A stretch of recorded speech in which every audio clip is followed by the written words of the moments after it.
South Euclid United Church of Christ. Welcome back to Wondering Wednesdays, where we take an opportunity to share the things we are wondering about.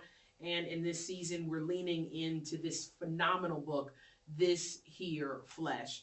Today, we're focusing on chapters 6, 7, and 8. And I don't know about you, but these chapters were deep, they were heavy, and indeed they were challenging in good and in various ways. These chapters focus. Chapter 6 focuses on belonging. Chapter 7 focuses on fear. And chapter 8 focuses on lament. I think we have an awesome opportunity to dive into some heavy topics that give us some things to think about. So let's jump right into chapter 6 on belonging. Just want to remind you real quick before I do that, I will be recording next week, likely with Cole Arthur Riley. Didn't realize it was this soon. So in the email that you received each Sunday is an opportunity for you to suggest questions for the author. And so if you have those, I encourage you to submit those ASAP so that we can get it done. You've got me in post-camping mode. Had a wonderful time camping with Caleb. And I'm here to jump right in on chapter 6 when it comes to belonging. Belonging opens up talking a lot about community and the power of community and what that looks like for us. Riley does an exceptional job of not only talking about community in terms of inclusion, but also even looks at community by default, community by exclusion, and even brings that back to that initial opening chapter regarding dignity and what does it mean. As we talk about belonging, it really led me into some deeper thoughts on the subject or the topic of church. Though she doesn't mention it quite formally here, there are some deep undertones regarding church and friendship and reflection. And so I want to kind of focus our chapter 6 thoughts there. But let's begin with how Cole Arthur Riley defines community. She says on page 70, when I write community, I mean to say any group of people that is committed to being a collective. She goes on to say a community can mean a household, a local body, a shared identity that stretches across the globe. But it also can mean a group that knows your name, people who know you and know about the ugly parts of you, and I love this part, and stay. I want to kind of bring that in because I do a lot of reading of Brene Brown, who does a lot of work on belonging. And I have kind of walked with that quote from Maya Angelou that I learned in Brene Brown's book, that I belong to everywhere and I belong to nowhere. And ultimately, as she pressed in and learned more with Maya Angelou is talking about belonging to yourself, that we must belong to who we are. And I've been doing an online series on my Instagram page. It started this past Monday, and I'm working through it every week on Monday. But I kept hearing the Lord when I was up in Colorado keep whispering to me, make a home within yourself.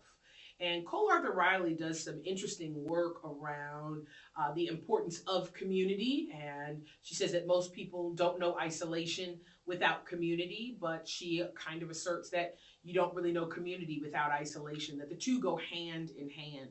And as I think a lot about making a home within myself, I have learned that I've got to figure out how I belong to myself. And I know that that's not quite all that she's dealing with in the book, but you can even see that when she talks about the ballet slippers. She had black ballet slippers, and everybody else had pink ballet slippers. And there's this idea of where do I belong? But I think that many of us can't find belonging in other places when we can't find it within ourselves. And a lot of this comes down to our own comfort level with ourselves. How do you create community with yourself? Granted, I am certainly not God, but she brings in that analogy around, how the Trinity, God 3 in 1, is community. But I think very much about the compartments of who I am. There's Pastor Courtney, and then there's Mom Courtney, and then there's Jess Courtney, and there's Daughter Courtney. And so when I'm kind of inserting this piece around belonging to yourself, I think it's important that we take the opportunity to really think through, what are the varying aspects of who I am? And how does that come together? Because I think if you can find belonging within yourself, then you can find the people that you belong with. Which leads me to this deeper thought around belonging in church. As I have kind of evolved as a pastor, and this is kind of more recent, I would say in the last year, 2 years, I think church is the marketable term that people know. It's the tool that when we say church, there is an image that comes to mind, whether that's the image of a building or image of the people. But what I've actually been trying to do here with our model, if you kind of lean in, give you a little bit of method to my madness here, is not so much to create church, which can be very much like the religious rules, right, that continue to govern a place. But I'm really asking the deeper question of can we create sacred community in 2023? With the midst of all the things that impose on us in terms of marketing, of media, my question is, can we create a sacred community, a place of belonging, a place where your presence makes a difference and where it's seen? Of course, that can be difficult because of the size of our church, but that's part of the reason why I think the Lord gave me the Encore Engage Essentials model, because in this larger church, it's great for people to be seen, people to be heard, people to be sharpened in these smaller groups where you're really able to develop community that I think is helpful, beneficial, and impactful. She says on page 71, Dietrich Bonhoeffer writes, in a Christian community, everything depends upon whether each individual is an indispensable link in a chain. Only when even the smallest link is securely interlocked is the chain unbreakable. A community which allows unemployed members to exist within it will perish. When he uses the word unemployed, I don't believe Bonhoeffer is talking about employment in the economic sense, but rather as a fostering of purpose. He meant that each part of the community would have an agency to affect the whole in whatever way that may be, that the community's survival would depend on each link. Goes on to say, there is comfort in being welcomed, but there is dignity in knowing that your arrival just shifted a group towards deeper wholeness. People talk about God as three distinct people in one, is what I just referenced. If this is true, it means the whole cosmos is predicated on a diverse and holy community. And if we bear the image of God, that means we bear the image of a multitude. And that to bear the image of God in its fullness, we need each other. Maybe every culture, every household, every community bears that image in a unique way. You know, this is important because I really think that a synonym, if you will, for belonging here, as she's described through Bonhoeffer and her own understanding, is intimacy.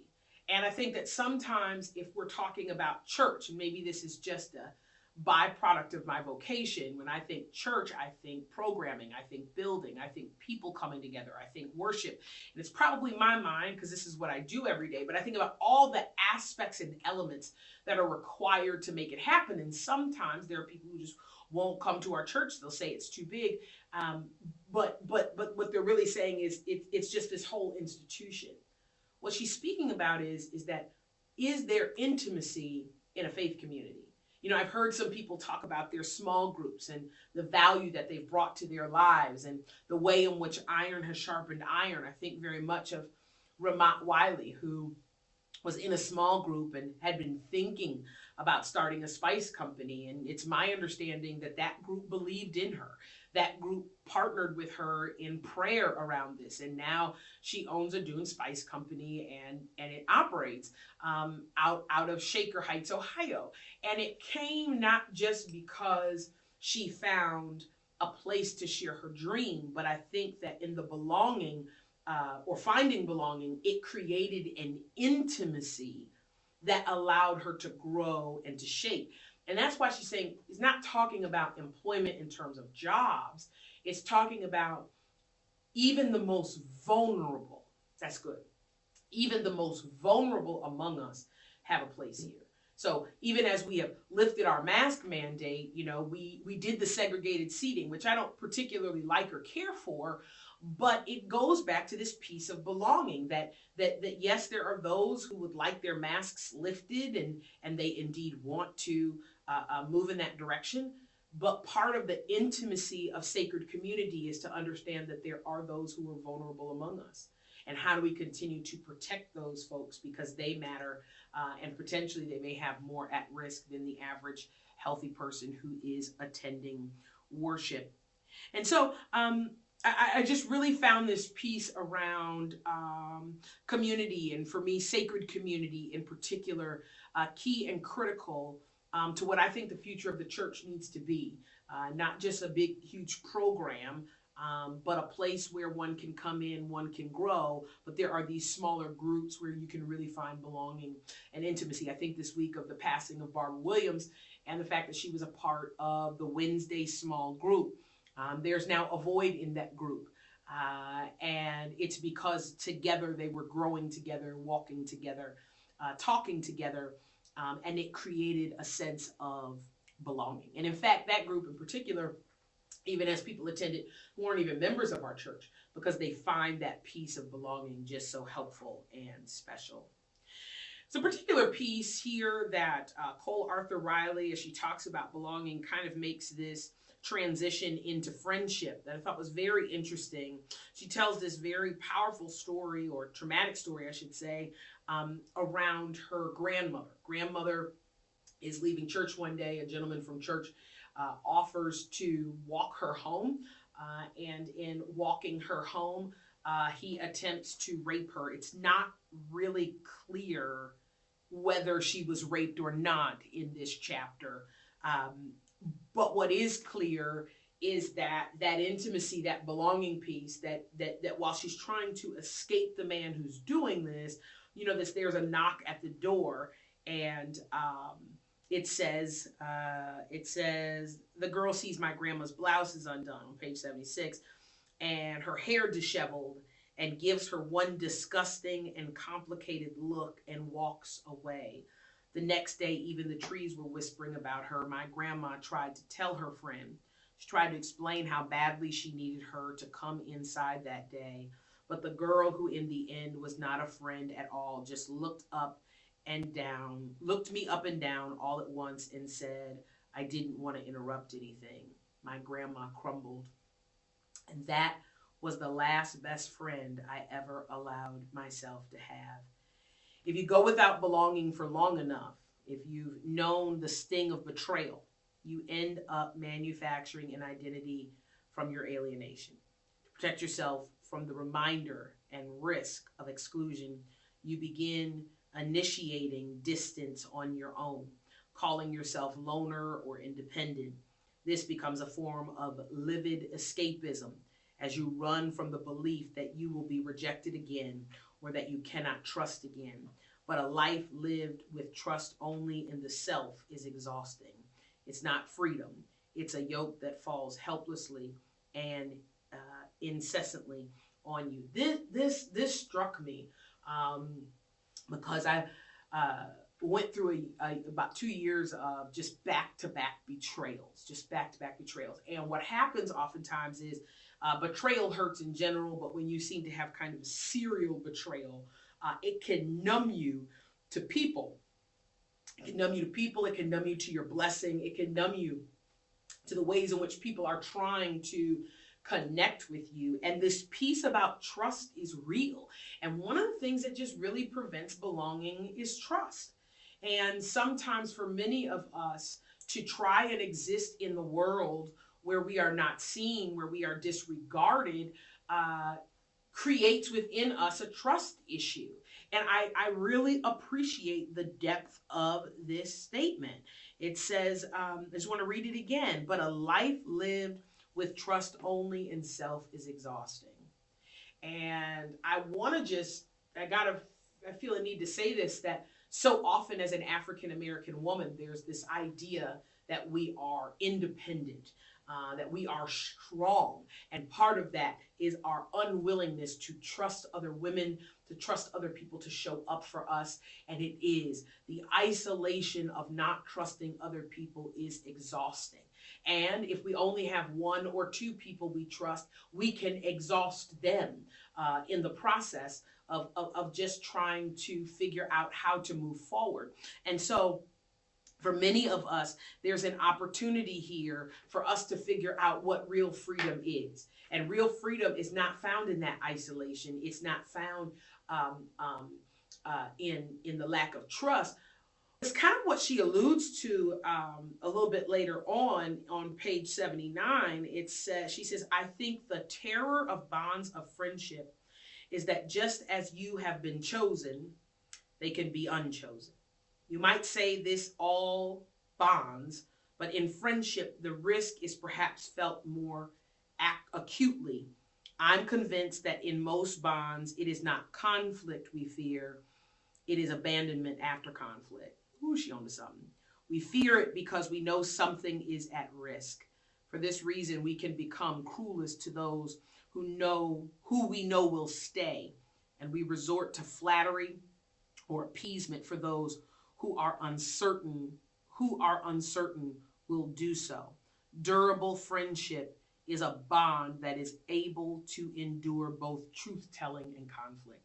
And what she's saying is, if you can't be honest with a friend, you don't have belonging. And I think that many of us, as we continue to grow and to mature, you can look back over friendships that fell out. And so often that truth-telling, the friendship wasn't strong enough to endure that.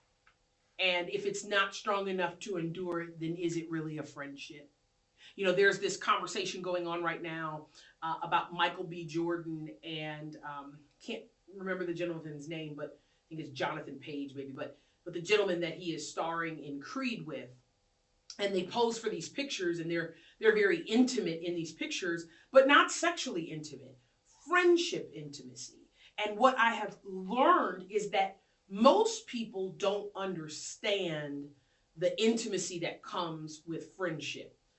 What does it mean to really let your guard down? And I've actually seen a lot of Black men really trying to, some have had kind of homophobic responses to these images of Michael B. Jordan and his co-star, while other Black men have said this is the level of emotional intelligence that we need to see more of from Black men. And it really begs us to ask the question, what really is friendship? What does that look like? Who are the truth tellers, the friends who are truth tellers in your life who don't co-sign on foolishness or co-sign on the things that are not in your highest interest and best good, but that many of us are just so hungry to find belonging that we settle for false friendship. It's interesting, the Bible says, you know, but I know a friend who will stick closer than a brother. Are they talking about Jesus? Yes. But recently I have learned more and more friends whose best friend has passed away. And though I have never experienced that, and I hope I don't experience it anytime soon, but for so many people, sometimes losing a close friend can hurt more than losing family, because that friend has been there through the ups and the downs. That friend has seen you at your lowest, still loved you and picked you up. And so I want to encourage us to make sure that we assess our friendships. I mean, as we're preaching through intention, what's the intention of the friendship? I talked on Sunday about how so often we find people who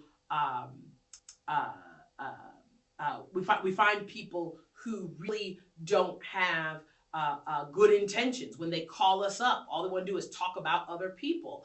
If the intention of the friendship is gossip, it's not a real friendship. And my parents would say, a dog that'll bring a bone will take a bone. And so we have an opportunity here to really spend some time evaluating friendship as it relates to belonging. Riley closes out the chapter with a very deep and heavy analogy around reflection, looking at her father in the mirror. And I think she's on to something when she says we really can't know who we are without other people. That you can think you know how you show up in the world, but until someone else holds that reflection or pieces of that, of the real image, not just what you want people to see, you have an opportunity to find that belonging within yourself and to know yourself deeper And what she's ultimately saying is belonging is found when you pull close to people who help you and really see you for who you are and not just your representative. I've got to tell you that I think that chapter 7 hit me the hardest since I've opened this book and really started to delve into it, this fear chapter. Riley just does an exceptional job of simply peeling back the layers of fear, much like an onion. And one of the things she says at the onset that just was so beautiful to me, on page 83, she says, I'm told the most frequent command from God in the Bible is do not fear. Some have interpreted this as an indictment on those who are afraid, as if to say fear signifies a less robust faith. This offends me. God is not criticizing us for being afraid in a world haunted by so many terrors and traumas. I hear, don't be afraid, and hope that it is not a command not to fear, but rather the nurturing voice of a God drawing near to our trembling. I hear those words and imagine God in all tenderness, cradling her creation against her breast. Perhaps it is not the indictment of God we are sensing, but our own souls turned against themselves. Wow. First of all, I do think that she's right. So often that statement, I know that I have interpreted do not fear as one of God being like, this ain't nothing to worry about. Although I am afraid. I think of my girlfriend, Dr. Sabrina Ellis. She was preaching a sermon one time, and she said, there's the scripture that says, God did not give me the spirit of fear, right? But of power and of love and of a sound mind. Well, I love what she said. She says, God didn't give me the fear, but I have it. And I think that that's important, because what Riley is saying is that so many of us read those lines as if fear is something negative. Now, fear is something God has given us so that our brains can alert us to danger, to problem, to challenge. But I really appreciate her more so saying that God pulls you close like a parent. I think about my own son. We went camping this past week, and I was helping him make his first fire. He had never made a fire before. I always make the fire because I'm a big little pyromaniac. And, he said, well, I'm just nervous about making the fire. And I just said to him, is mommy going to let anything happen to you? And he said, oh, no. And that's really what it is. I wasn't saying that he can't get hurt. I'm not saying that it won't hurt. I'm saying mommy is here, and mommy's going to do everything she can to teach you something and to have it be as painless as possible. It's the same thing with God. So often we let our fear and our anxiety run ahead of us. And God is saying, do not fear. But God is saying, do not fear. You get the difference in that? There's the do not fear. That's a chastisement. That's an indictment. And then there's I get it. You ain't got to be afraid. Come here. Let me talk to you. Let me equip you. Let me console you. And I encourage us that when fear rises up, and I've been really working on that since kind of reading this chapter, really taking the opportunity to call myself and know God will not leave me. God will not forsake me. God is in fact here. Then she goes on to give this really interesting analogy, and I just had to pause because this line that just arrested me. She talks about, right here on the same page 83, she talks about being stuck on top of a rock climbing wall at a family event, and she talks about how they had to call her dad and how he helps her get out of it. The last line in that paragraph, when she's kind of talking about being brave and having to overcome this, she says that this story of her experience is told to the family knowing that she's still more scared than brave. Here's the line. She said, I didn't conquer a fear. I rose to meet it. this is rare in me.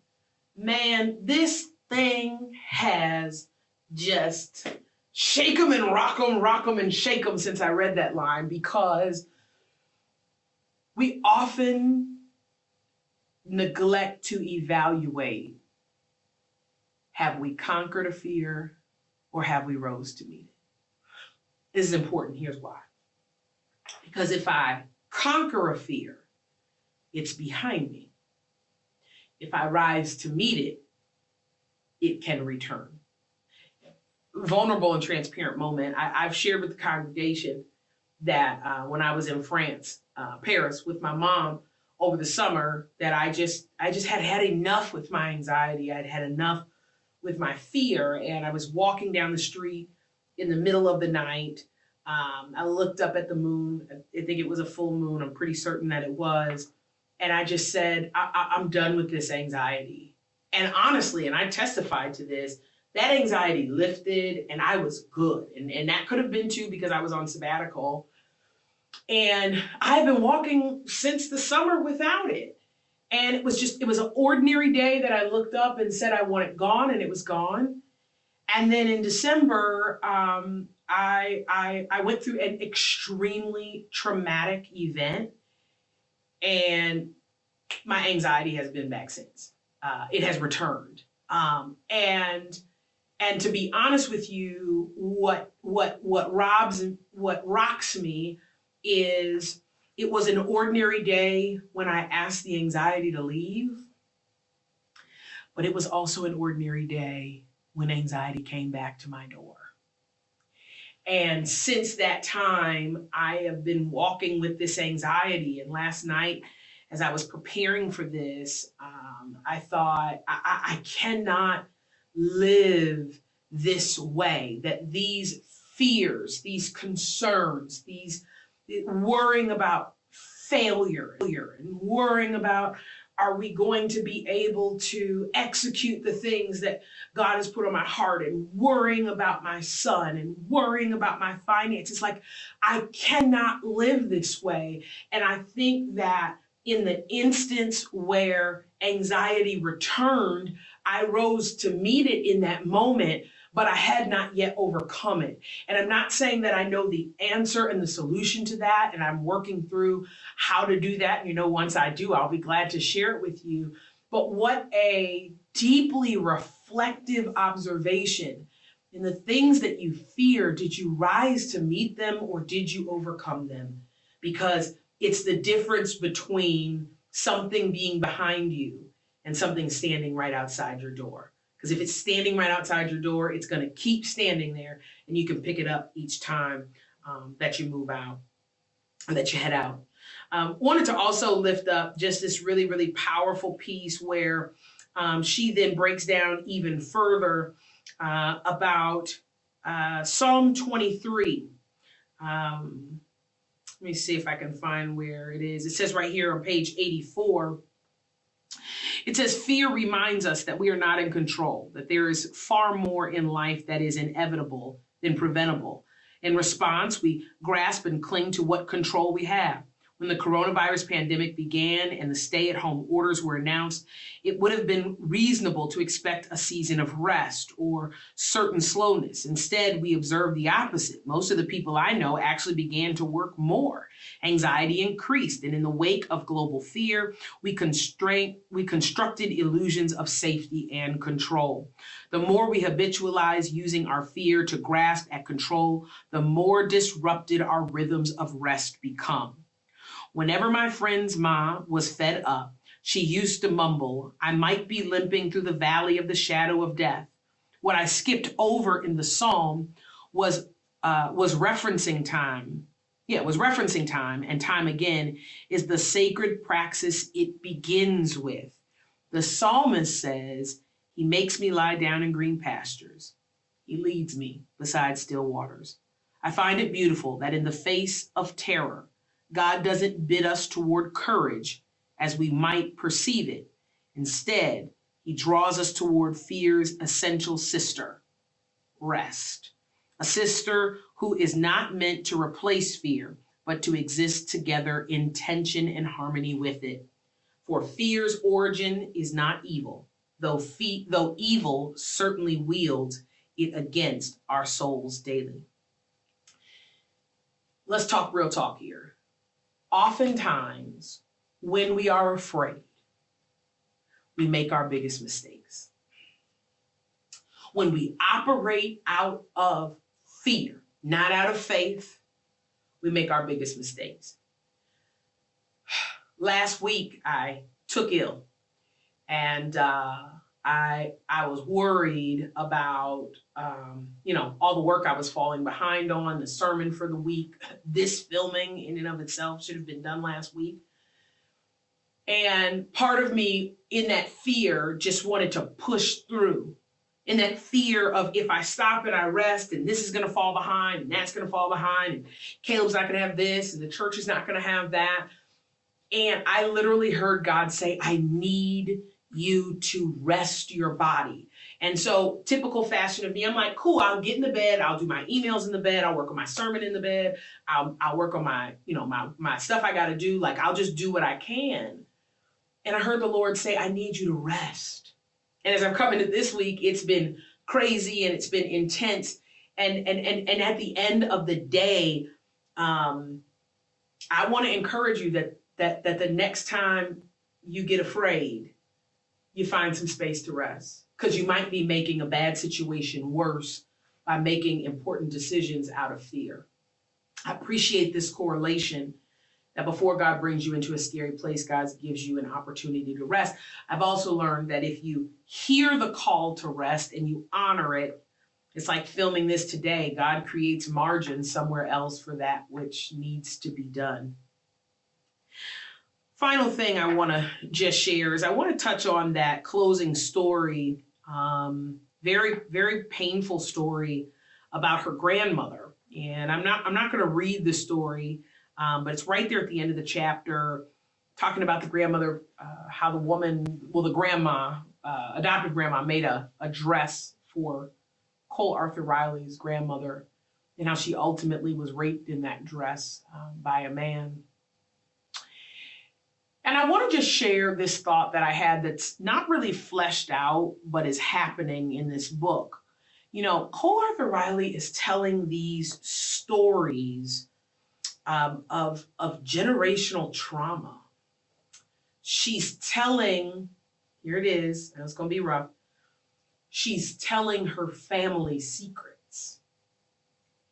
And I say that because so many of us, first of all, I'm just floored that Cole Arthur Riley has a grandmother who has shared with her at this level.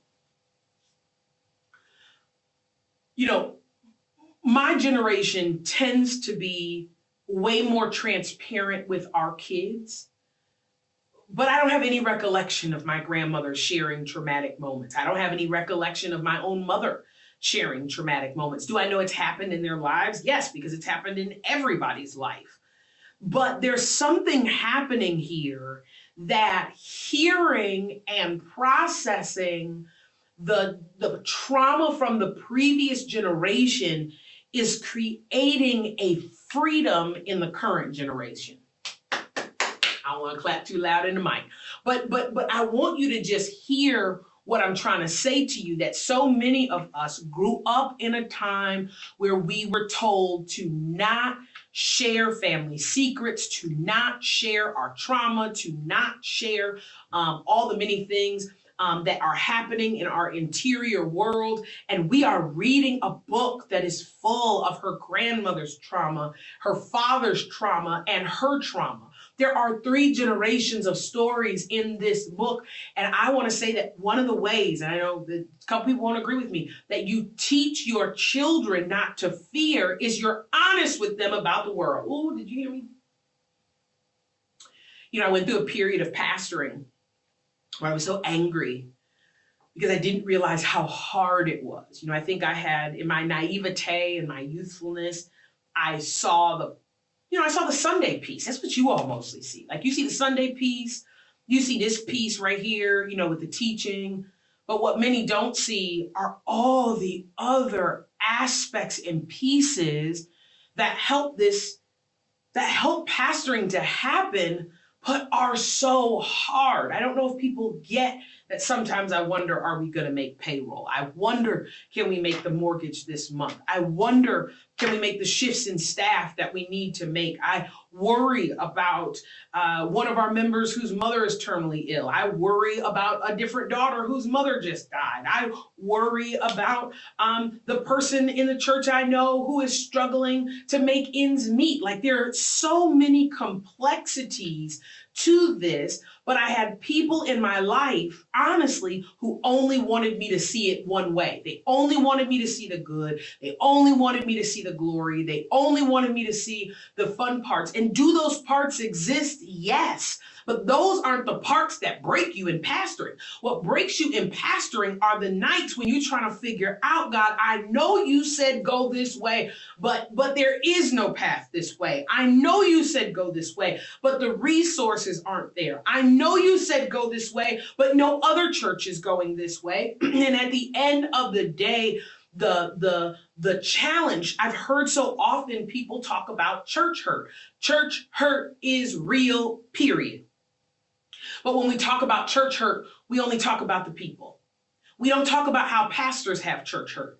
There's a wonderful book called Leadership Pain. I read it every year by Samuel Chan. And he says, your ministry will grow to the level of your pain tolerance. Baby, if pain tolerance is anything, then the last 2 years of my life, we about to be on every station in America, because the pain, the church hurt is real.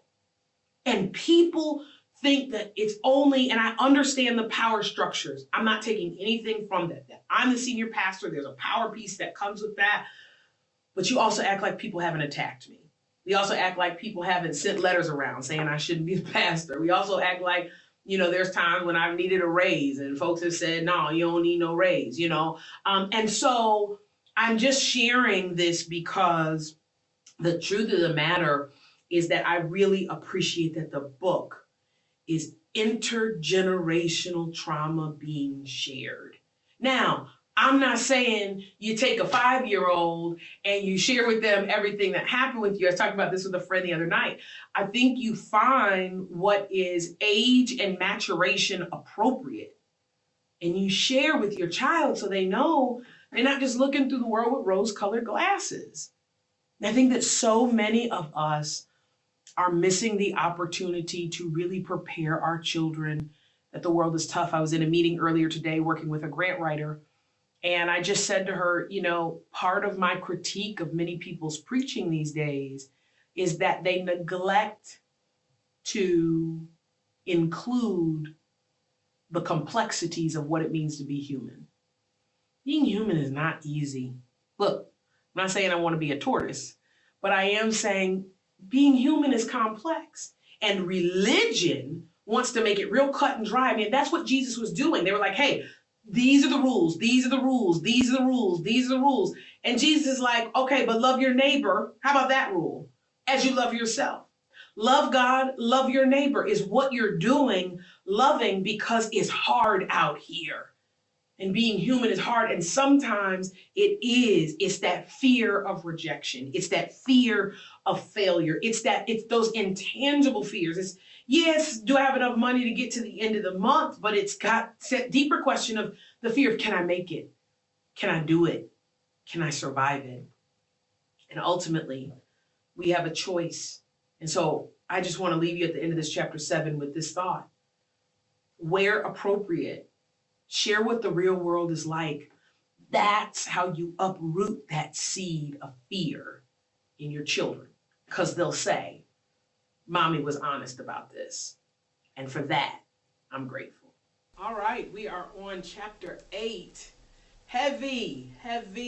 We're picking it up on the heavy train here. I just want to talk very briefly about chapter 8, which is the chapter on lament. I really appreciate how Riley really kind of opens up first couple of pages, very clear that God bears witness to our lament. And granted, I know that many of us want God to do more than bear witness. We want God to do something about that which makes us sad. We want God to do something about that which causes us pain.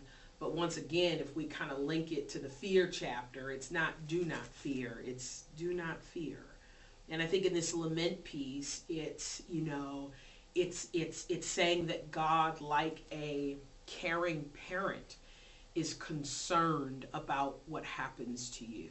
I really appreciate her talking about how, even though that very evil man who had raped her grandmother, you know, continued and the grandmother leaves, she says, my grandma, I don't know what page this is, 96, my grandma used to wonder if God was laughing at how much she suffered.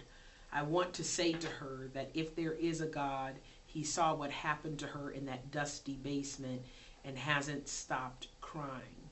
You can't tell me that it doesn't change everything, that the one who created all things and holds together all things cried. If Christ wept for Lazarus, he must have done so not out of an absence of hope or faith, but out of love. It was an honoring. When we weep for the conditions of the world, we become truth tellers in its defense. Because we can be so self-focused, like that's kind of natural to who we are. You're you, and you're wondering about you. It's easy to make the accusation that God doesn't care.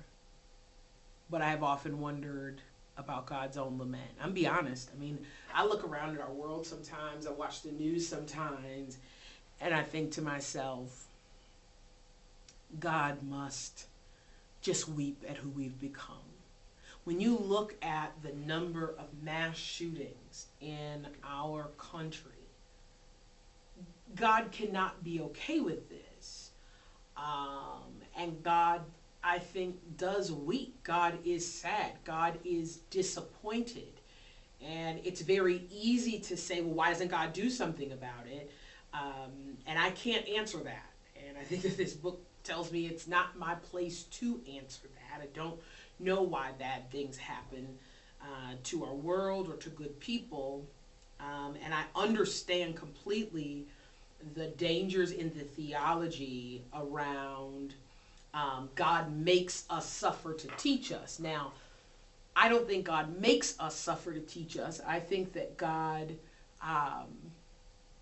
would love to help us grow through niceties. But I'm going to be honest. I've learned the value of lament from disappointment, pain, loss.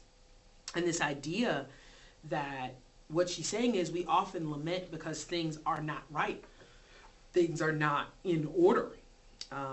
In lament, she says, in lament, our task is never to convince someone of the brokenness of this world.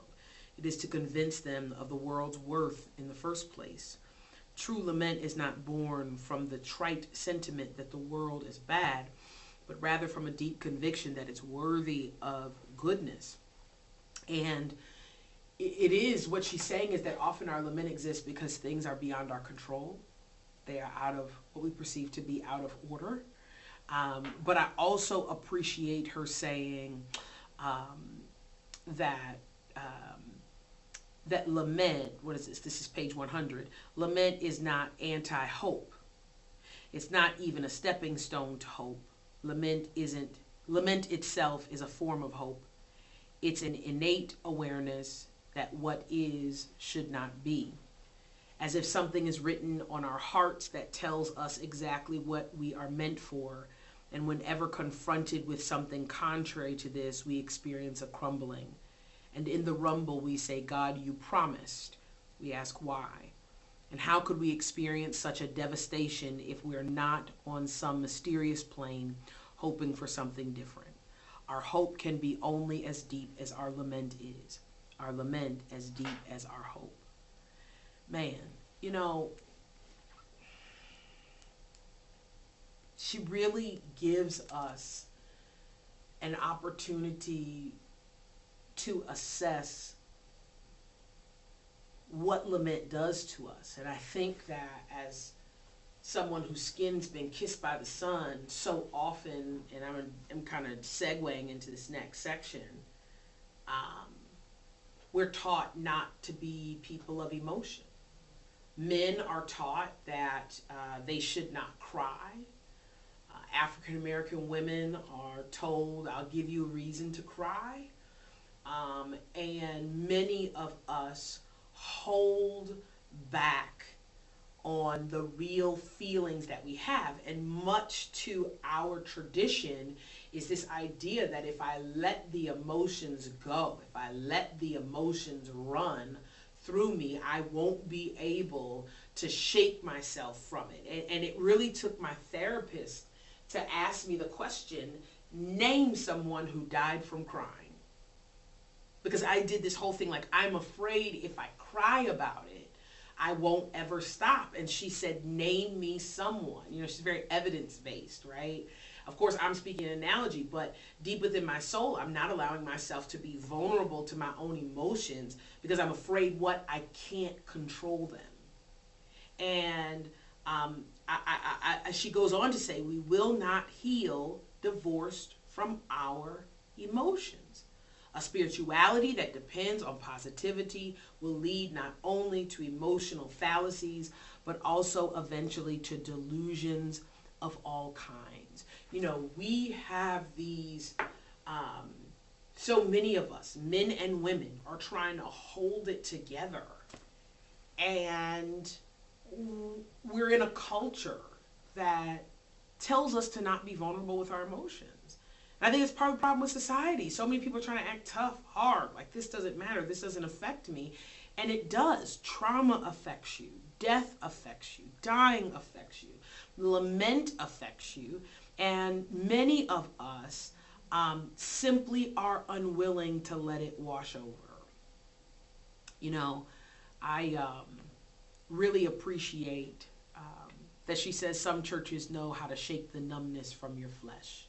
I hope South Euclid United Church of Christ is one of those that is willing to face what you feel, to face what you're going through, and to give you a space to confront it, to shake it off, and then to find a way forward. I wonder how many of us, if you go back to Sunday sermon, when we're going around, right, those circles around the mountain, how many of us, grief put us in circles around the mountain. Or buried lament, you know, in our saying, you know, this is the day the Lord has made, you know, I will rejoice and be glad in it. How sometimes church colloquialism keep us going around, and that we can't build the bridge of intention to head north because we're not even honest about how we feel about where we are. You know, this is a chapter that's very uncomfortable. When is the last time you wept? When is the last time you really cleansed your spirit of the things that are heavy for you? I honestly, probably once a week, I have a whole parenting breakdown.